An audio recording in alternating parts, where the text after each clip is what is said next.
Hi நண்பர்களே, எல்லாரும் எப்படி இருக்கீங்க? நல்லா இருக்கீங்களா? நம்முடைய சேனலில் இந்த காலை சிற்றுண்டி திட்டம் அப்படிங்கிற திட்டம் பற்றி நம்ம ஆல்ரெடி பார்த்துட்டு வர்றோம். ஸோ அந்த திட்டம் தொடர்பான ஒரு புதிய ஒரு அப்டேட்டு தான் இன்னைக்கு வெளியாயிருக்கு. அது என்ன அப்டேட், எப்படிப்பட்ட அப்டேட் அப்படின்னு நீங்கள் தெரிஞ்சுக்கணுன்னா முதல்ல நம்ம சேனலை தயவு செய்து சப்ஸ்கிரைப் பண்ணுங்கள், உங்களுடைய ஆதரவை தாருங்கள்.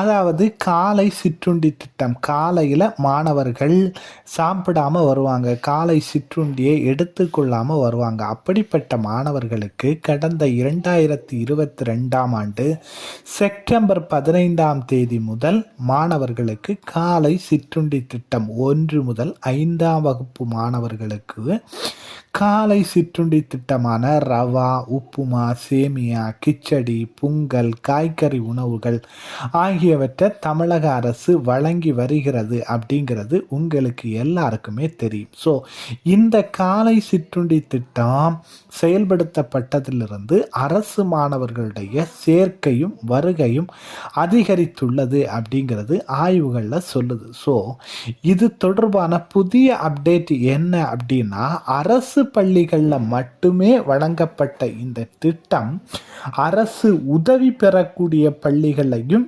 விரிவுபடுத்தப்படும். அதற்கான பட்ஜெட் அறிவிப்பு இந்த பட்ஜெட் கூட்டத்தொடரில் முடிவு செய்யப்பட்டு அதற்கான அறிவிப்பு விரைவில் வெளியாகும் அப்படின்னு சொல்லிட்டு பள்ளி கல்வித்துறை அமைச்சர் அன்பில் மகேஷ் அவர்கள் தகவல் தெரிவித்துள்ளார்கள். சரியா?